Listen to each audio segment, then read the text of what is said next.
Now we're on to EQ, first cue. At this point of your training, you've done everything in the curriculum up to this point a lot. So you should be proficient with all of your stances, the Kihon, the Sanshin, with weapons, without weapons, one-handed, two-hand, and you should have very good movement. So we're going to be doing Nage Waza first, which we're gonna have some advanced throws, and your kemi needs to be spot on and ready to handle these throws. So do not jump ahead in the tapes and go to this level without training up to this point, otherwise you will get hurt. These are advanced throws and they need advanced ukemi to take the punishment that comes from these throws. So we'll start with advanced Kuruma Gaishi. Warning. Warning.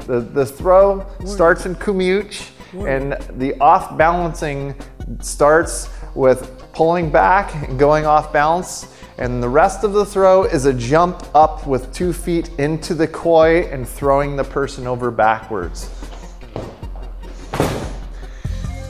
There's a nice way and an evil way to do this throw.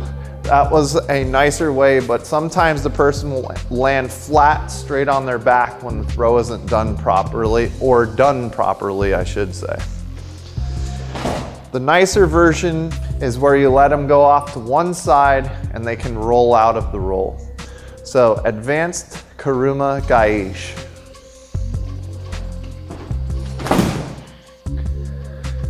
That was a good throw.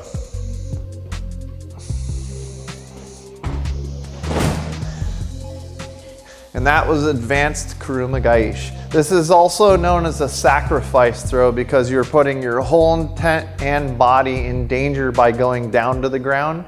But when you're doing this move properly, you're gonna use all your weight, and that's what works to the advantage of the throw. The second throw is Juji Nage.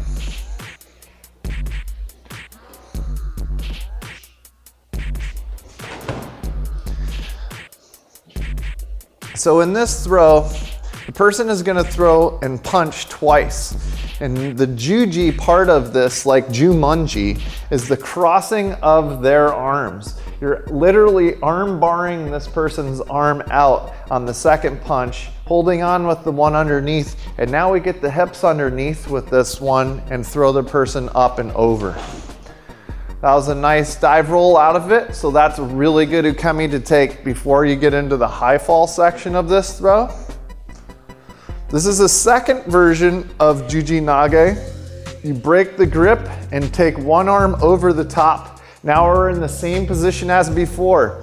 When you're first working with this throw, there's an easier way to let the person out of ukemi, and that is not getting your hips underneath them for the throw, but just lowering and pushing forward into the arm bar and letting the person roll out with no hands. So this is a major important part to know your rolling and your falling skills for these throws once again. Up and over, and knowing how to fall to use the big, large muscle groups of your body to take the impact. So that is Juji Nage. The next throw is Morote Gyaku Ippon Seo.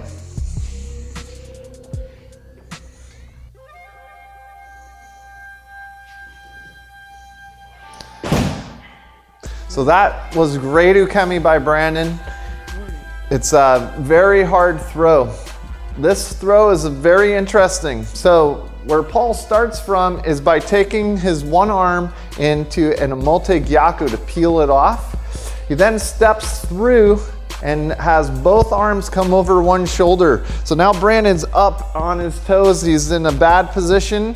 Paul's got his knees bent like he's doing a squat in the gym, and both of Brandon's arms are locked out here. And then he just brings him up and over, and Brandon goes down into a throw. This is a really good ukemi on this one. In reality, you would just drop the person down onto their head and that would break the neck. But we take them over a little bit further with this throw so that we can train with our partners the next day. Break the grip, bring the arm over, arm bar out, and you have Morote Gyaku Ippon Seo. The last throw is Uranage.